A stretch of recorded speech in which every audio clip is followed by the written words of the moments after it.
প্রকার গীবত জায়েজ, এক প্রকার হারাম। কত প্রকার জায়েজ?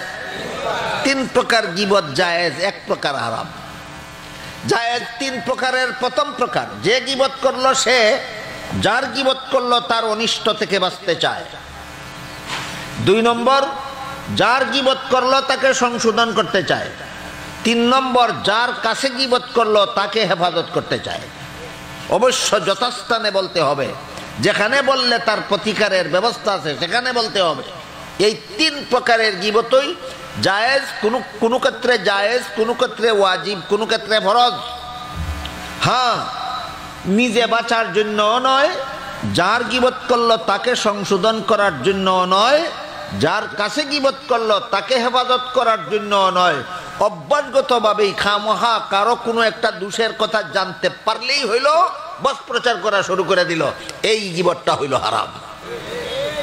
যেমন আমাদের বর্তমান সমাজে ফেসবুকে চলে, আমাদের বর্তমান সমাজে ইউটিউবে চলে, আমাদের বর্তমান সমাজে ইলেকট্রনিক্স মিডিয়ায় যে কোনো লোক, যে কোনো ভালো লোকের সামান্য একটু দোষের সন্ধান, দোষের একটু গন্ধ পাইলেই সারা বিশ্বময় প্রচার করা শুরু করে দেয়।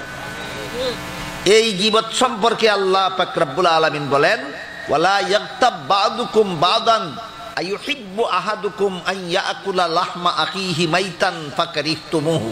সাবধান, এই ধরনের গীবত যার মধ্যে ইসলাহ নাই, যার মধ্যে ইফসাদ আছে, এই রকমের গীবত তোমরা কেউ কারো গীবত করবে না, কারণ গীবত করা হইল মরা বাইয়ের লাশের গোশত খাওয়ার মতো হারাম। যেমন তেমন হারাম না, মরা বাইয়ের লাশের গোশত খাওয়ার মতো হারাম, মরা বাইয়ের লাশের গোশত খাওয়ার মতো হারাম।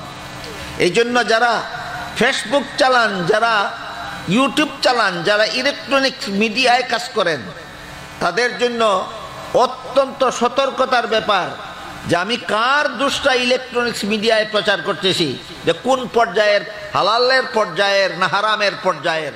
যদি হারামের পর্যায়ের হয়ে থাকে, একজনের দোষ খামোখায় একজনের কাছে প্রকাশ করলে যে পরিমাণ গুনাহ হইতো, লক্ষ কোটি মানুষের কাছে প্রকাশ করলে তার চেয়ে লক্ষ কোটি গুণ বেশি গুনাহ হয়। কি পরিমাণ জঘন্যতম হারাম কাজে বর্তমান সমাজের মুসলমান লিপ্ত আছে, এই অনুভূতি আমাদের আসা দরকার। এবং আল্লাহ যে বলেছেন মরা ভাইয়ের লাশের গোশত খাওয়ার মতো হারাম, এই জঘন্যতম হারাম থেকে আমাদের সংযত হওয়া দরকার, বিরত হওয়া দরকার। আল্লাহ আপনাদের আমাদের সবাইকে তৌফিক দান করুন, আমিন।